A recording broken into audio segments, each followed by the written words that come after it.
Wait lang. Okay, good evening everyone. Thanks for bearing with us. We encountered a very minor technical glitches. So welcome to the first MGB webinar wherein we will be featuring two special guests, the Ogsimer and Aguila family. So the main objective of this purpose of this webinar is we will be introducing our new program, which is the Nihongo for Kids. Okay, I think I've been handling several orientation, no, class orientation, and we were featured sa mga AM radios and other platforms. But again, this is a milestone on the part of MGB because this will be our first MGB exclusively hosted webinar. Okay. So second slide, in today's webinar, not in particular order, but we will be discussing MGB Nihongo for Kids program, a little bit of background regarding MGB, why study with us, benefits of learning a second language, and again, we will be interviewing our special guest, the Aguila family and the Ogsimer family during the middle of the program. Then after that, we will be announcing several upcoming activities sa MGB, and we will be entertaining some Q&A. Okay, so a little bit of background with the Ogsimer family and Aguila family. First, I'll start with the Ogsimer family. I think the friendship was developed 5 to 6 years ago, where my son is actively participating dun sa Iron Kids. So almost in every event in a year siguro 3 to 4 times there's an Iron Kid event for a span of 4 years, no. Lagi ko silang nakikita, no. As you can see, si Wendell, the father of Christopher, we have the same hairdo, no. So like ko nung nakikita, no, lagi ko nakikita tong mga to, no? Our kids are keep on competing with each other, no. And then there came a time na nag-uusap na kami, and a very good friendship was developed. Then when I open up the online class, actually the physical class, Tupe, Christopher, wag nang Tupe, binata na eh. Christopher is one of my pioneer students, ever since. I think you started January, Tupe. Then he started N5, then currently he's N4. Okay. Next naman is with the Aguila family, together with Aguila family. Good evening. Thank you for participating, po. For the Aguila family, Samantha, yung daughter nila, same swim club, with my son again, competitive. They are very competitive swimmer. Then they belong to one team, the RRST. So we usually participate in swimming competition. And again, a good friendship was developed. And when we open up the online class naman, Sam enrolled. Okay, and until now, she's here, amidst of the very tight schedules. Later on, I will be interviewing the two families. Okay. Now, I will proceed sa slide 6, regarding MGB Philippines. A little bit of background. I will not be discussing the nitty-gritty of it.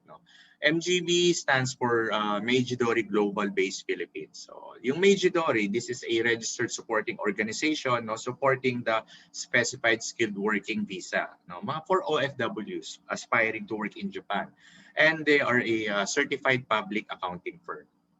Then MGB naman, yes, I mentioned earlier, this is a Japanese language center. Then due to pandemic, we open up an online class. One of the pioneer in the Philippines to open up a Japanese language program via online.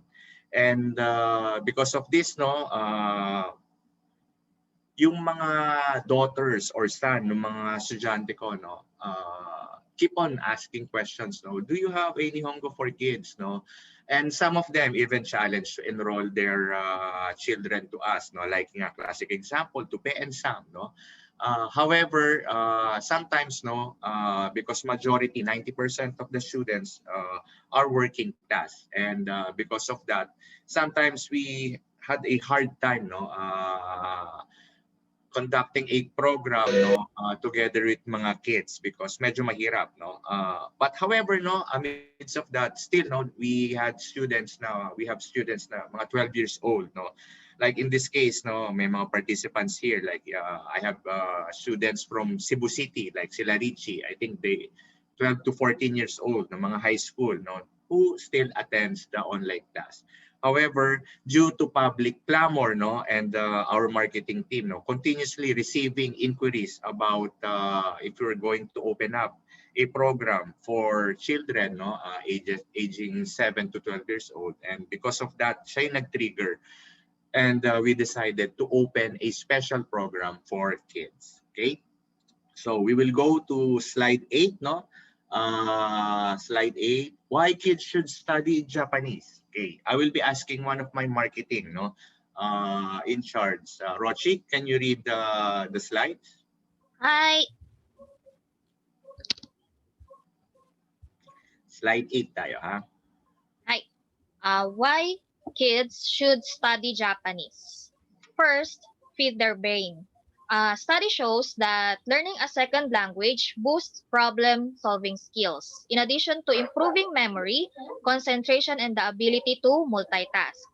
Kids who are proficient in other languages also show signs of enhanced creativity and mental flexibility.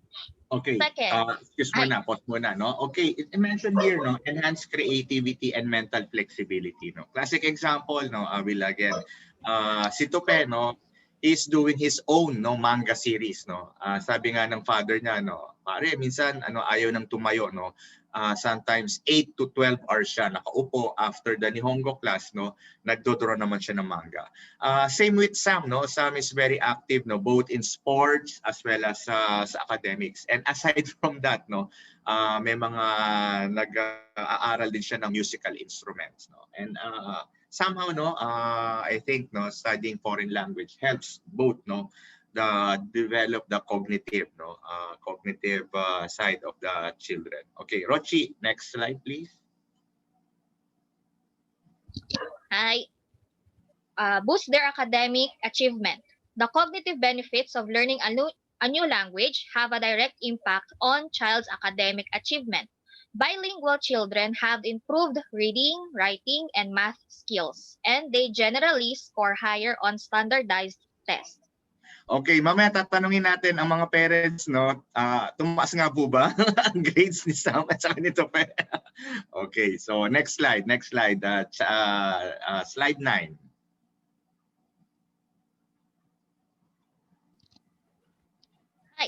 Third, nurture their curiosity, cultural sensitivity, empathy, and tolerance.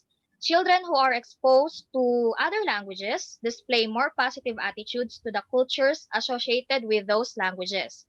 The experience of learning a language introduces them to a world in ways they might otherwise have not experienced. Fourth, don't hesitate.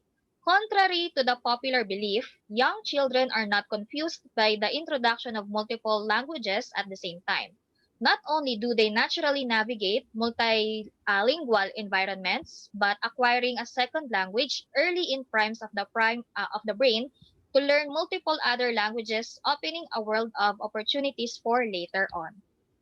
Okay, no, I could attest, no, doon sa mga sinabi doon sa 4 items, because when I learned the Japanese language, I was in grade 3, no. However, there's a big difference because nasa Japan ako noon, but no one taught me, no, the proper way of studying Japanese language. I was immersed, no, during that time. But one thing that I can say is that, no, there's a big difference between, like me, no, I'm trying to study some foreign languages, no, because of interest sa Spanish language, no. I can feel that there's some challenges, no, learning foreign language when you are at this age of mine, no. Secret na lang yung edad ko, no. Unlike when I was in grade 3, no, it's like my brain's like a sponge, no po. no, ang bilis. Similar sa dito sa aming online classes, no. I can say na marami ditong mga teenagers, no, like si Angelo, no. I think the cousin of Christopher, no. Angelo's my brain is like a sponge, no. Ang bilis niya maka-absorb, no. To the point na minsan naiinip siya. Ito lang ba yung kanji natin, no? Wala na bang mas mahirap pa? Pinapagalitan ko, no. Maghintay ka, okay. Maghintay ka. Darating tayo sa mas complicated words and sentence pattern. Again, yung mga I have 3 students now from Cebu, no. Ang bilis nila, no. Ang bilis silang maka-adapt, no. And in this case, no, na-appreciate nila again yung mga animations na pinapanood nila. And yung curiosity nila sa Japanese culture mas nag-expand, no. Nagtatanong sila ng mga madaming bagay-bagay. Okay? Now, I will be stopping my screen share, no, because I will be giving the floor and then the opportunity, no, to our honorary guest, no po. Okay, so first, probably, no, I have 6 questions here, no. Okay, so siguro first, Aguila family, no, how can parents describe to their kids properly the importance of attending online classes nowadays, no? Because nowadays, I'm a parent, no? Isa sa mga challenges is that unlike yung physical class, no? Pag online class, maraming distraction, no? Okay, no? And sometimes, no, si Sam napapangiti, marami bang distractions, ha? Okay, no, because there meron pros and cons, no, when you are studying, no, in the comfort of your own home, no. Okay, I would like to hear the opinion or the thoughts first of the Aguila family regarding the first question. Go ahead po. Okay, Either si Sir Ray or si Ma'am Joanne, no. okay. Firstly, we need to make online studying work to properly respond to the pandemic issue. And may kon kasi, hindi tayo makalabas eh. So, yung alternative talaga natin is online studying. So, we need to have continuity. So, this is an alternative that we believe will enable students and teachers continue the learning process in schools. So, we need to support the practice for the efficiency to be at par with the normal practice of attending classes in school. So, in short, we need to replicate the learning process in school using a virtual online classes at home.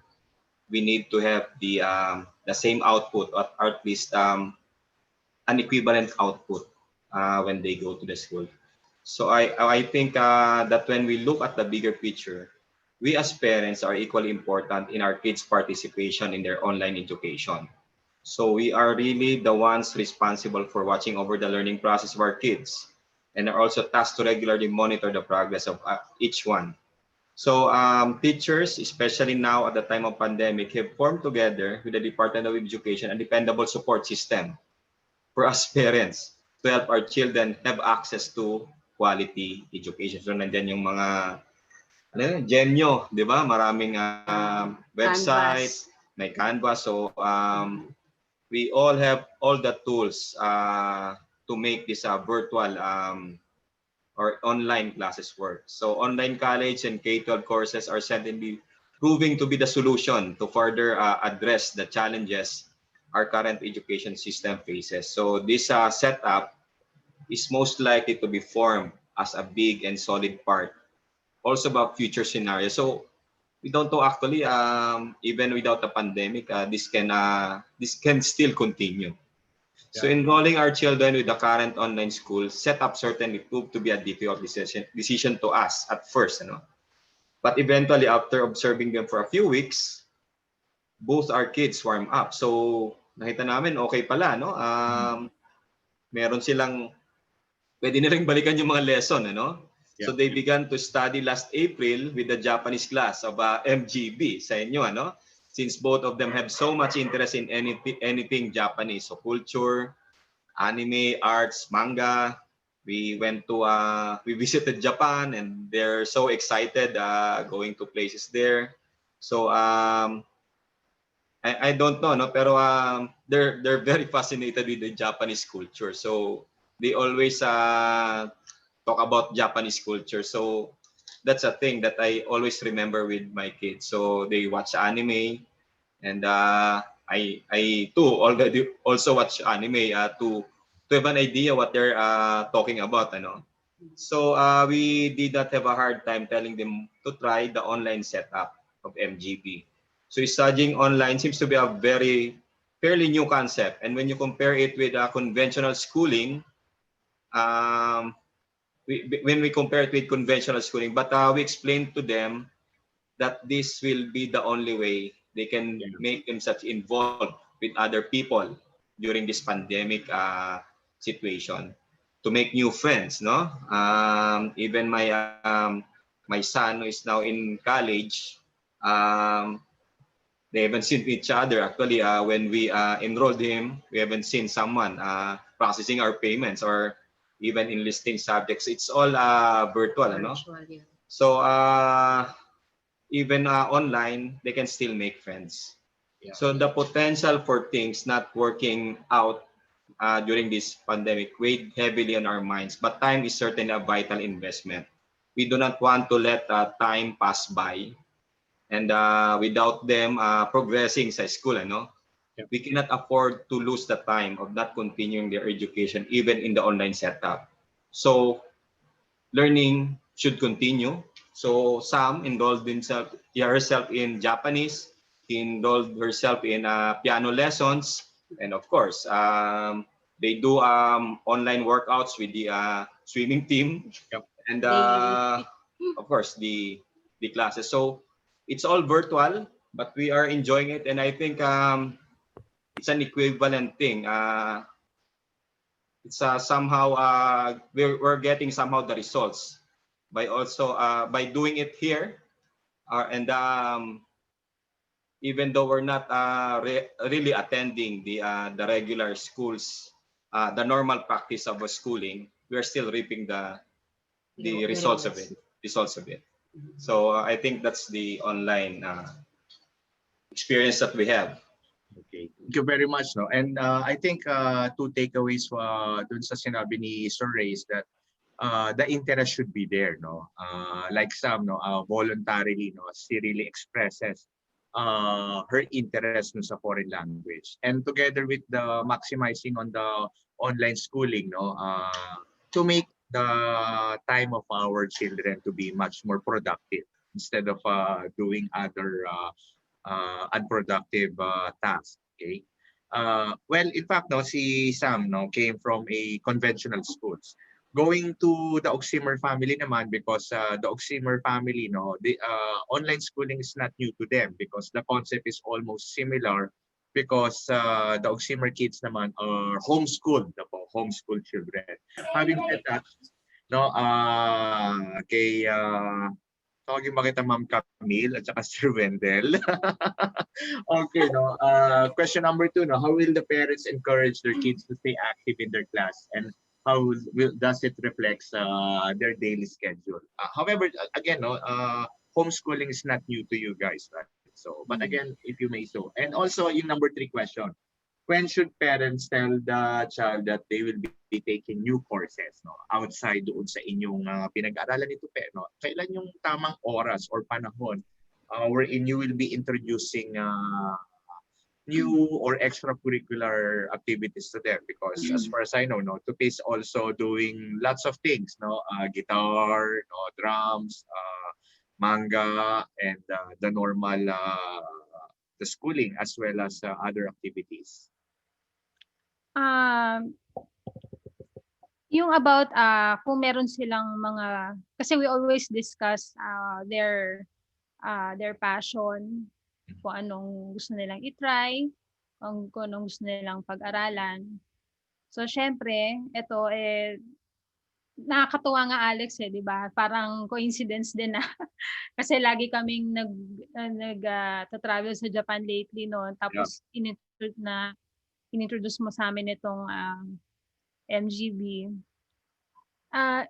Talagang yun nga, yung question is kailan no ang perfect time to as early as possible, kasi wala tayong dapat sayangin ng oras. Kumbaga kasi ang mga bata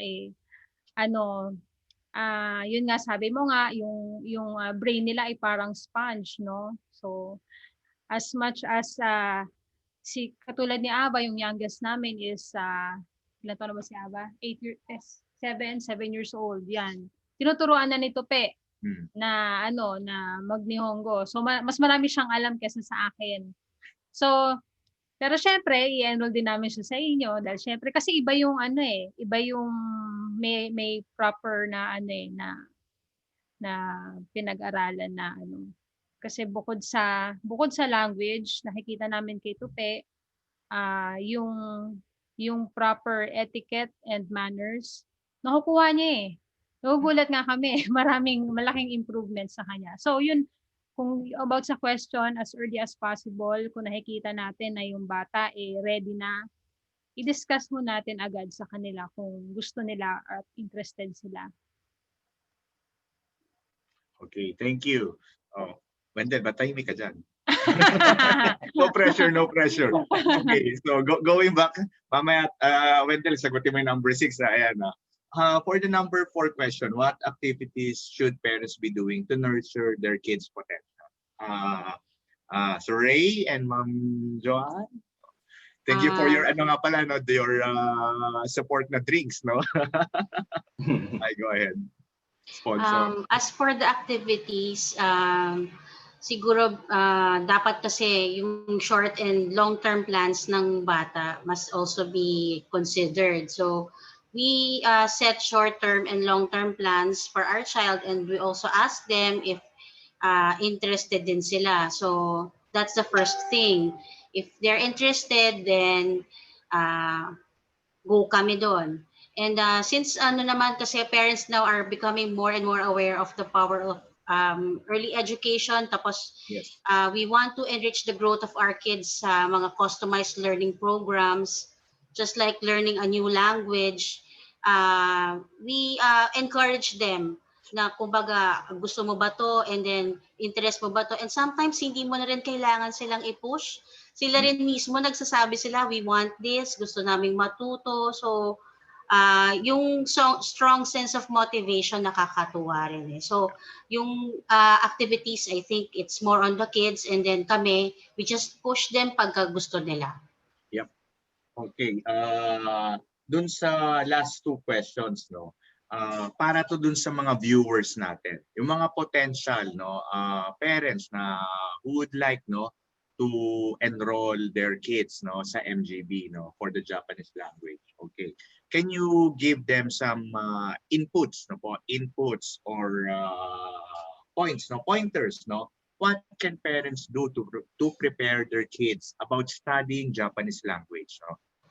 First Aguila family, then the Ogsimer family. Bilang parents, no, who actually attended the Japanese language of MGB. Hi. Aguila family. Sa amin, personally, we do not really prepare that much kasi tinanong namin siya, gusto mo yung Japanese? Talagang sobrang natuwa sila, dalawa sila ng kuya niya si Gab na we're gonna study Japanese, and they're so in love kasi with the culture, with the country, yung lahat ng anything anime and manga, lahat. So, nung nalaman nila, go na kami. And there's no really that much, wala masyadong preparation eh. And what I really love about what they did was yung nakapag-concentrate sila very well on yung navigating the online schooling. Yun kagad eh, kasi wala pa tayo dun sa online schooling at the time, but they were able to navigate it easily with the help of MGB, tsaka with the help of studying yung Japanese language. Pangalawa, kumbaga yung interest nila with learning something new, you arm them with a skill na bago, and we're so very proud na meron silang bagong skill na kahit nasa bahay ka lang, kumbaga natututo ka, and also it's an edge din sa kanila eh kung meron silang ma-acquire na bagong skill. Sa akin na-observe ko si Sam, interested talaga siya na matuto ng Japanese language, and I appreciate yung MGB kasi it's a safe place or class to learn without you being criticized. Parang Toastmaster ba na you want to learn more about the public speaking, it's a place na you will be positively criticized, or I mean thought about the language, ano. Kumbaga, it's a safe place to learn. Yun yung na-appreciate ko rin. And I think isa pa doon is si Sam is enjoying yung company nung class, ano.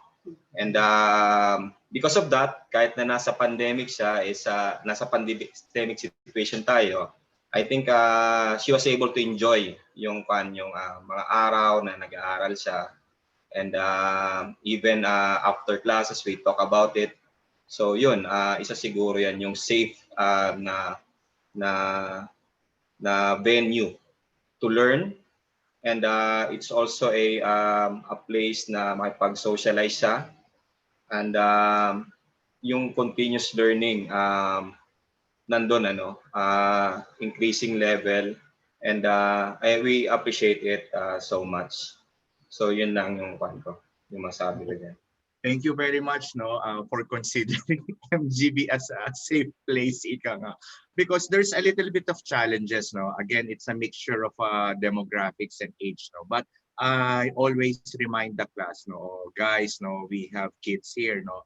We should make it kid-friendly class as much as possible. Okay, but in order to create more a class conducive for children, no, we are creating a new class. But again, thank you. I think, no, sabi mo nga yung positive criticism, the maturity of Sam. I'll be saying this, no. Sometimes, no, we correct Sam, no, but again, no, never siyang kumbaga nang hinayang ng loob, no. She always take it positively and try to improve. Si Sam ngayon nagbasbas sa akin ng mahabang pangalan, no? Sensei Tito Alex. Okay.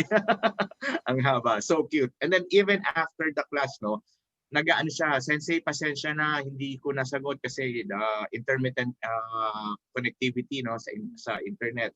She will always try to find a way, no. Even 10 p.m., 11 p.m., no, sinasagutan niya, no, yung mga activities, no. Okay. Very good. How about kay Tupe naman, no, sa inyo? Ano yung pwede nyong ibigay na positive advice, no? How to prepare yung mga kids, no, who wants to learn Japanese language? Wendell, gusto mo naman din parang klase lang, no? Wendell. Walang listening mode sa parents dito. No, it's okay, it's okay. Ano kung mahihayin yun sa parents? No? How about Camille? Hindi kasi ang isang bagay na natutunan ko, hindi lang nitong nagsimula tayo ng MGB, no, Alex. Simula pa nung Iron Kids, simula pa nung nag-homeschool kami, ang isang pinaka natutunan ko is yung hindi natin pwedeng pwersahin sa bata kung ano yung dapat nilang matutunan. Para kumbaga kusa natin makikita na yung interest nila eh. Once nakita mo yung interest na yon, tsaka ka pumasok. Yeah. Diba? Katulad namin, so nagkataon lang naman din kasi na yung business namin eh may kinalaman sa Japan. So madalas kami nagpupunta-punta sa Japan dahil nagbe-business. So naalala mo nga, di ba, Alex, nung nagte-train tayo sa BGC, tinanong kita isang beses, kung saan pwede mag-aral ng Nihongo. Tapos yung pala, ikaw pala. Plano yun eh. Wala sa plano, nagkataon lang. Nagkataon nga. Oo. So, same thing lang din sa lahat ng bagay. Kahit sa Iron Kids, homeschooling, lahat yan may tamang panahon. Yeah. Ayun. Kumbaga, pag pinilit mo kasi yung bata na mag-aral ka nito, mag-aral ka ng Japanese para hindi papasok sa utak nila yan eh. Yeah, agree. Same thing sa sports, pag pinilit mo sa sports, eventually pagsasawaan nila yan kung di nila mahal yung ginagawa nila. Yeah. Ayun. Thank you. Pang Miss Universe sa sagot. Again, I would like to commend the parents, because again, nung na-discover nyo na interesado yung mga anak niyo, no? But again, no, the support of the parents is also there, no? So that makes it successful, no? A partnership between the MGB, the sensei, no, and the parents together with the students. Last final question, no? What changes have you observed to your children after attending MGB? Ogsimer mo na. Ako malaki yung pagbabagong nakita namin kay Tupe. Kasi yun nga, parang kanina yung minention kanina ni sino yung si Miss ano ba? Ano ba name niya? Si Ma'am Joanna. Si Ma'am Joanne Aguila. Ay, hindi, yung kanina, yung nag-intro, meron siyang binanggit na once na, merong natutunan na ibang skill or yung isang bata, mas na-enhance din yung kanyang yung learning skills sa ibang bagay, pati sa academics. So nakikita ko kay Tupe na kasi dati problemado kami sa kanya na mag-concentrate sa academics niya, ganyan, sa kanyang schedule. Tapos how ironic na kung kailan jam-packed ang schedule niya dahil sa Nihongo class, tapos nag-workout pa siya, nasusunod niya yung kanyang schedule. Tapos nakikita rin namin sa kanya na medyo nag-iba, naging finesse siya ba sa yung kanyang manners and etiquette. Yon, tapos tinuturo niya rin sa amin. Kahit nga mag-Tagalog parang parang tunog hapon na rin. Arigato gumastos ka. Parang sasalita minsan, sabi ni Daday, ano sinabi ni Tupe? Hapon ba yun? Nihongo ba yun na Tagalog? Okay. Anyways, yun nga, sa kanyang, hindi lang sa sa pananalita, pati din sa kanyang kilos, makikita talaga na nag-improve siya. Kasi Okay. iba rin kasi talaga ang Japanese etiquette. Sige. Thank you. Wait wait for a while, Aguila Family, no? Paulo? Hi, Sensei. Okay, wait Okay, I attended a very special activity last Saturday. Okay. And Paulo Miguel, no? He is a classmate of Christopher sa N4 class. Paulo, no, graduate siya ng Mapua, no? Electrical engineering ba, pare? Electrical? Yes, Sensei. Electrical engineering siya, no? He knows how to basic Chinese, no? And he's one of a very good student of mine sa N4. Top student ko yan. In fact, no, he passed the JFT exam with flying colors, no? Pinerfect niya yung listening comprehension and reading comprehension. Nagtira lang siya ng konti, no, para hindi siya perfect na tao. Masabing hindi perfect na tao. He is a very good student of mine. And last Saturday, no, nag-uusap kami ni Paulo, no. And then during the chit-chat namin, no, he mentioned about Tupe, no. And I'm the type of person, no, if you want I want to commend a person, no, I want to commend it in front of everyone. And yung message sa akin no, ni Paulo is very touching. And ayan, minessage ko lang si Paulo. Paulo, can you tell the group no about yung observation mo about Tupe? And I want to hear it, no. I would like to hear ng parents ni Tupe yung sinabi mo sa akin. Okay, go ahead, Paulo.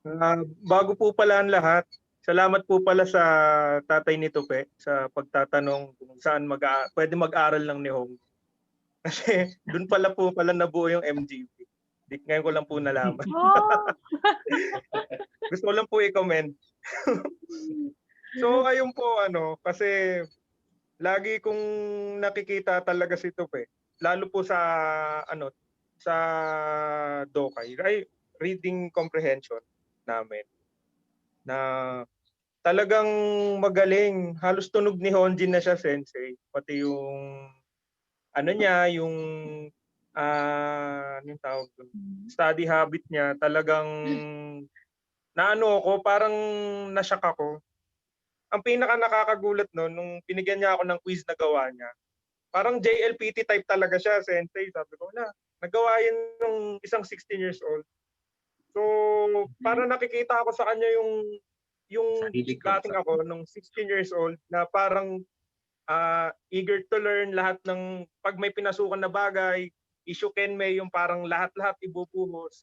Sabi ko nakaka-inspire naman tong batang to. Sabi ko sa lahat-lahat ng motivational speakers na napanood ko, sa bata pa ako nagkaroon ng inspiration kasi yung ano yung spirit, yung kumbaga yung diligence nandun pa, yung perseverance buo pa. Hindi pa siya na ano parang nada-die down. Nandun yung Thank apoy. you. Kaya sabi ko, na-pressure ako sa 16 years old pa. Hindi naman na-pressure, parang ano. Na-inspired ka. Inspired gano'n. Sa, pwede po pala isingit, Sensei. Go! Diba, Sagutin mo na. MGB for Nihongo for Kids po pala. I-enroll ko rin po pala ito, batang to. Magiging estudyante niyo po. Ayan. Okay, sige. I-enroll ko po siya kasi naniniwala po ako sa MGB po talaga. Na Thank you, Paulo. Ilang taong 10 na para ma-maximize yung utak niya, yung mga synapses sa utak niya, hindi mapupunta sa wala. Parang habang bata pa. Yun po. Maging productive. Again, no, yun nga sabi ko very timely yung aming pag-uusap ni Paolo last Saturday, no. And imagine, no, a graduate of Mapua, no, electrical engineer, no, who is matalino si Paolo, no. But amidst of that, no, Paolo is being inspired, no, by a 16 years old, no, na magkaklase sila. Okay, thank you. Yui Sensei. Thank you, Paolo. Yui Sensei. Hi, Sensei. Okay, Yui Sensei, Aguila Family, no, FYI, no, Yui Sensei is one of the sensei of Sam, no. Okay, can you say something about, no, kay Sam naman, no, regarding sa class? Nag-video pa talaga? Ay, hindi na mag-video yan. Yeah, Special. Alright. Sam is my student, and I'm very shocked kasi napakabata pa ni Sam, and then nag-aaral na siya ng N5 for Nihongo N5. And then I'm teaching her kanji, and then kahit medyo left behind si Sam, she's very good at remembering all my kanji. Kapag may yomi rencho kami, papabasahin ko siya ng kanji, she already know about it. And then kapag nala-left behind si Sam with the lesson sa kanji, pag hindi siya nakaka-attend, she will always ask me via PM na, Sensei, can I have this copy po? Kasi wala po akong ganito. And then I'll send her. And then I also give them exam, mga test with kanji.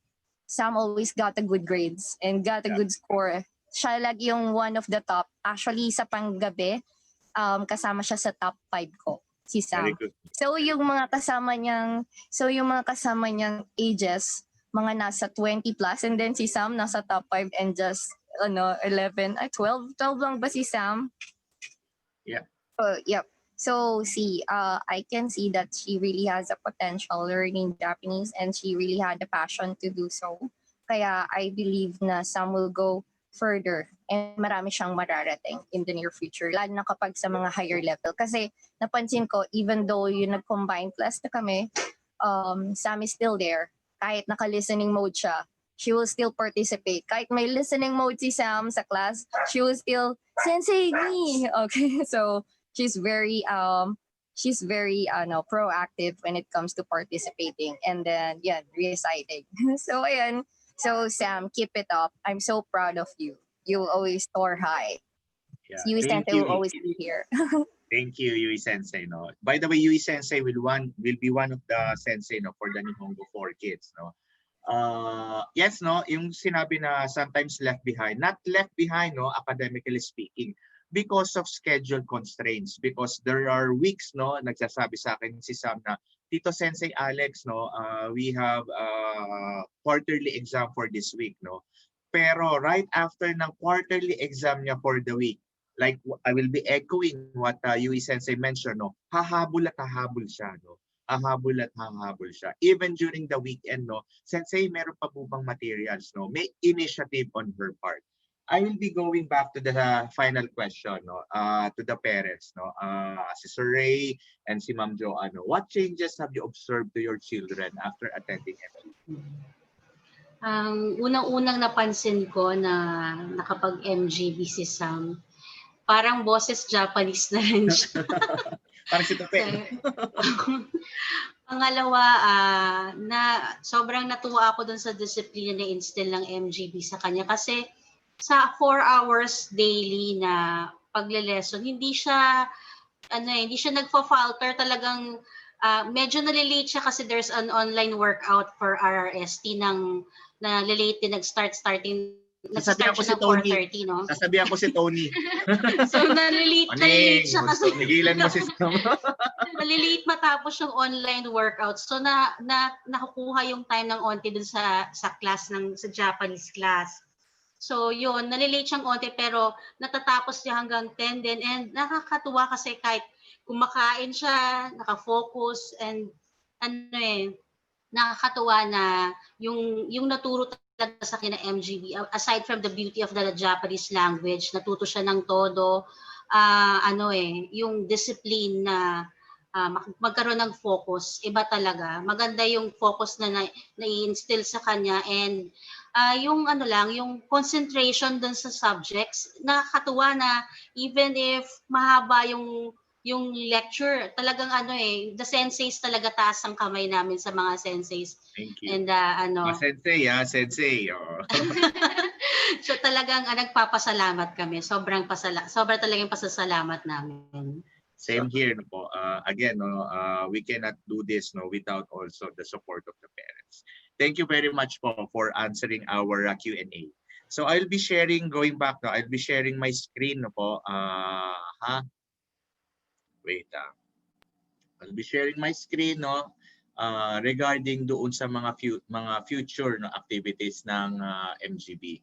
But again, thank you very much, Ogsimer family and Aguila family. Keep on supporting your kids, whether it's well, I know you naman that these two families, they really do support yung mga activities ng mga bata, even not sa Japanese language.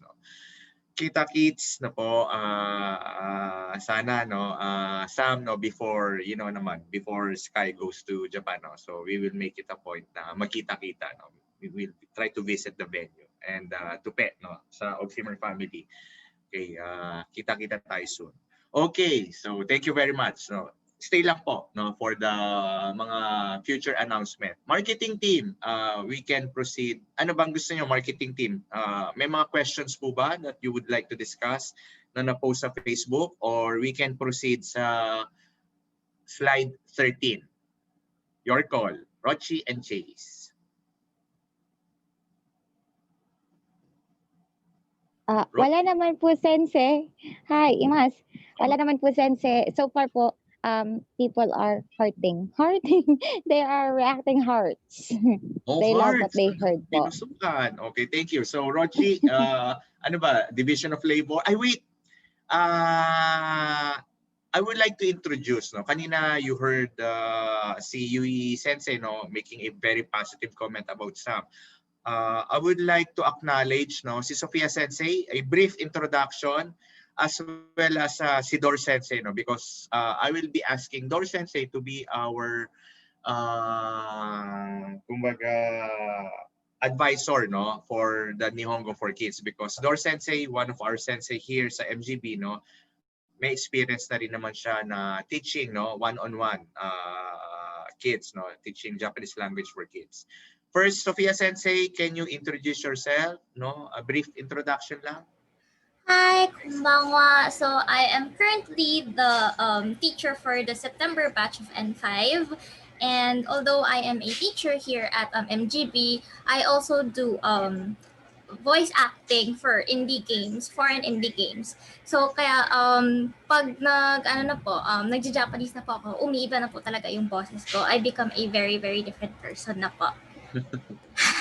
Yes. Hi. So if ever the kids do mahilig sila sa anime, then ako tsaka si Yui Sensei ang perfect sample ng simple Japanese phrase lang na nag-iba yung iyong personalidad. Go, switch natin. Switch. Talaga kailangan. Sige, hi, wakarimashita. So this is a very famous line from a very famous game called Genshin Impact, and it's from the character Paimon. So may sinasabi siyang ehete nandayo. Ehete nandayo! Mga ganun po. Parang Pokemon lang. Wow. Okay. Hi. Then, yung actually po, kayang-kaya ko po si Pikachu, by the way. Oh, go Pikachu, go Pikachu. Pikachu! So medyo makulit siya, no? Mga voice actor natin, no? So once in a while, no? That's the reason why baka nagtataka yung mga parents, parang hapon na yung aming mga mga anak nyo, no? Because majority of the sensei naman, no? Can really, no? Have a very good background in Japanese. How about Doris Sensei? Some few words, no? Being a, kumbaga, seasoned sensei sa mga kids. Hi, konbanwa. Good evening from minasan. My name is Doris. Well, ako po, before I started with MGB, I was teaching one-on-one on a part-time basis, aside from my regular job at the Japanese embassy before. And for me, teaching kids are a lot easier because they listen and they really study well. So they are really eager to learn yung language, and it is also easier to encourage them po to continue studying Japanese. And when you learn a different language, it gives them or it opens up a lot of opportunities. So for the kids, marami silang magiging opportunities in the future. And like me, I was fortunate enough to live and study in Japan, giving me advantage when applying for a job. And with this, I am confident that your kids will your kids learn Japanese, they will be successful too with their future or their future undertakings. And so you will not regret po your decision to let your child study Japanese, lalo na po dito sa MGB. Okay, and like, well, for me, I have dito po right now, si Christopher, he is in my N4 class. And all I can say is that he is the youngest, but he is also the brightest. Sorry, okay, just let me correct po. Si Christopher, really, he is bright for his age, kasi he's the youngest dun sa class namin. But of course, si Paolo, who just he passed the JFT recently, he's also doing well po in class. So you can see yung mga students namin, they're really doing well in class. Yun po. So yun, you'll have no regrets doing letting your child po join MGB. Okay. Thank you, Dor Sensei. No? Dor Sensei, she's a former colleague of mine, no?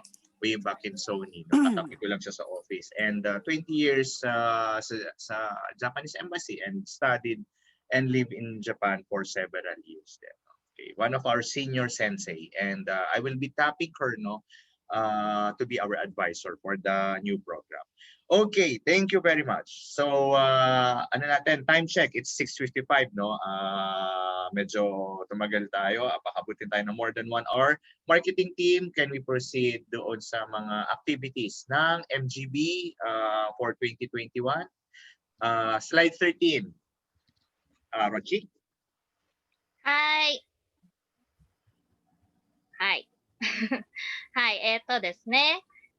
First po, Nihongo for Kids. Ayan, upcoming na po.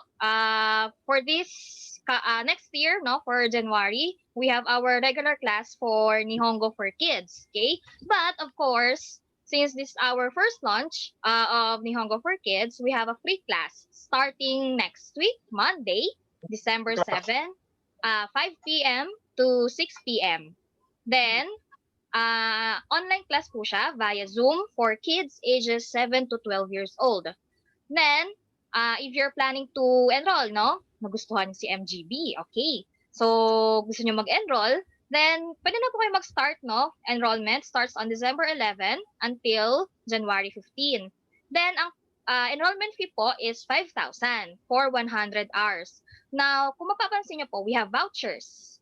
para sa inyong vouchers, no? We have a voucher of 2,000 for those na guardians, ninong, ninang, tita, tito, ayan. If you want to share, no, you can avail the voucher of 2,000. Then the remaining 3,000 po can be purchased by the parents. So kumbaga hati yung magiging dating po, no? Then kung ayaw nyo naman po, kung kaya nyo, no, 5,000 po, okay lang din naman po. Why not? Coconut. So, dun lang po sa mga, sa mga gusto po, no, you can avail the voucher po. Hi! Okay, slide 14. Mahaba to. Okay. Alam? Hi! Eto, next po is the upcoming N4 and N5. Ayan. Aside sa Nihongo for Kids na free class, meron din po tayong another free class for N5 class. Okay?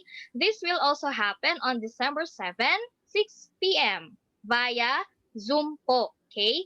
Then, yung regular class po natin will be on January 18. Yung same thing din po, no, if you want to continue your enrollment for N4 and N5, enrollment po starts on December 11. Okay? Then, ang course fee po is 12K or 12,000 for 260 hours.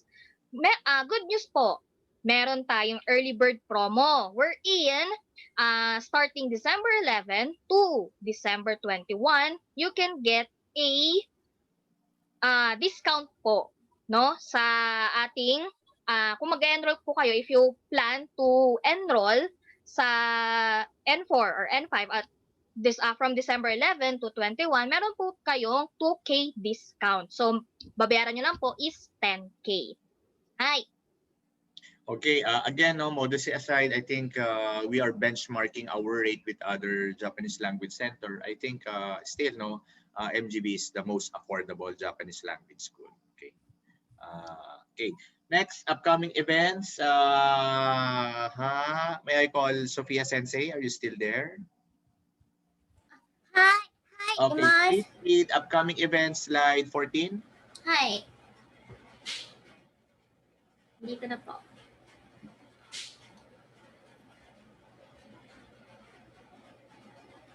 Slide. Ikaw magbaba. Hello. Ay, sorry, Chocha. Sorry, ako pa rin magbabasa. Sorry. Ayun po. So, MGB Philippines webinar series. So, every month po, starting on December 20 at 6 p.m. is we have a monthly webinar series. And since MGB Radio was originally on Spotify po, we have moved to streaming na on page. So our streaming schedule is Saturday, Sunday from 7 to 8 p.m. Still andyan yung the classic Nihongo class on air, our anime and game reviews, and much more. Hi. Thank you very much. Okay, on my side, slide 17. Please follow us on Facebook, no, so that you will be up to date sa mga upcoming events namin. And also, yes, we have a growing community sa Facebook, no. May mga updates kami diyan. Sometimes may we show mga quizzes and some interesting cultural facts, no, regarding Japanese culture. And also for social media, we have different platforms. I'm on slide 19, Sophia Sensei, no? We have our Instagram account, we have Twitter, we have Pinterest, and also we have our YouTube channel. So please subscribe na po. Just hindi siya Magandang Gabi Bayan, no? MGB Language Center, but it doesn't stand for Magandang Gabi Bayan, okay? I think that's all. Did I miss anything? MGB tips, mga sensei, marketing, are we good? Sensei, good na po. Just to let everybody know, we are re-uploading the stream kasi po nagkaroon ng technical difficulties kanina. Yun lang po. Okay, so again, thank you again for joining the webinar, our first webinar, no. This is just this is like a milestone for us, no. Medyo kinabahan ako ng kaunti, no. But again, thank you Aguila family, no, for imparting your experience and observation and supporting your kids Ogsimer family as well, no? Thank you. Again, please Then, continue. thank you. Yung mga anak ninyo, wag na silang umattend ng Nihongo for Kids because yung level nila is, no, for some, N5 na, tuloy-tuloy lang N5, for tupe, tuloy-tuloy lang N4. And hopefully, no, by next year, open na ang JLPT exam, no? I encourage, no, please, kumbaga, register them doon sa JLPT exam so that they will have a certificate. Like what Doris Sensei mentioned, no, it will open up a good career opportunity to your children. Okay. So again, everyone, thank you for your precious time, and hopefully, no, we can see again sa ating next na webinar. Ay, minasan, otsukare-sama deshita. Thank Thank you, you. Gozaimasu, Sensei. Thank you. Arigatou Arigatou gozaimasu. gozaimasu.